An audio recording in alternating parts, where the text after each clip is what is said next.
Alamin naman natin ngayon ang prutas na ito at ang kanyang benepisyo. Ang seresa o cherry na prutas ay mga halaman ng genus na Prunus at isang malamang drupe o batong prutas.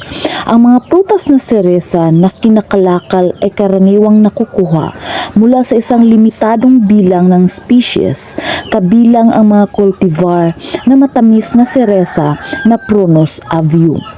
Alam mo ba na maliban sa masarap, ang mga cherry ay isa rin sa mga superfoods na punong-puno ng mga mahahalagang nutrients at antioxidants? Oo, totoo yan. Ang mga munting bunga na ito ay mga benepisyo sa kalusugan na makakatulong sa iyong pangkalahatang kalagayan.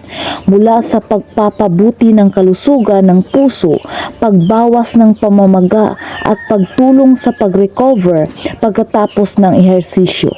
Ang mga cherry ay may magagandang benepisyo sa kalusugan. Narito ang 16 na pangunahing health benefits ng cherry.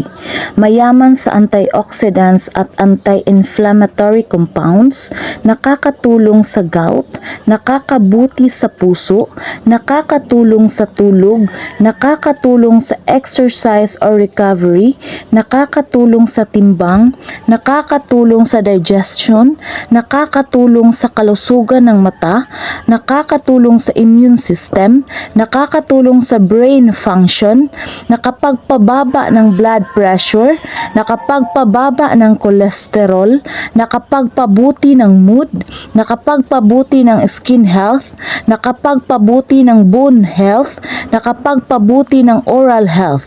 Ang cherry ay isang masarap at masustansyang prutas na maaring makapagbigay ng maraming benepisyo sa kalusugan.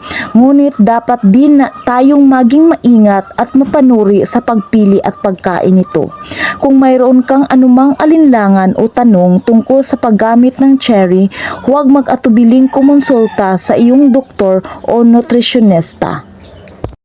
Kung nakakatulong ang impormasyong ito, maaari bang may like, share at subscribe ako.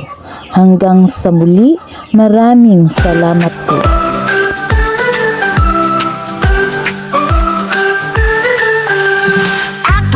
Apples red and sweet.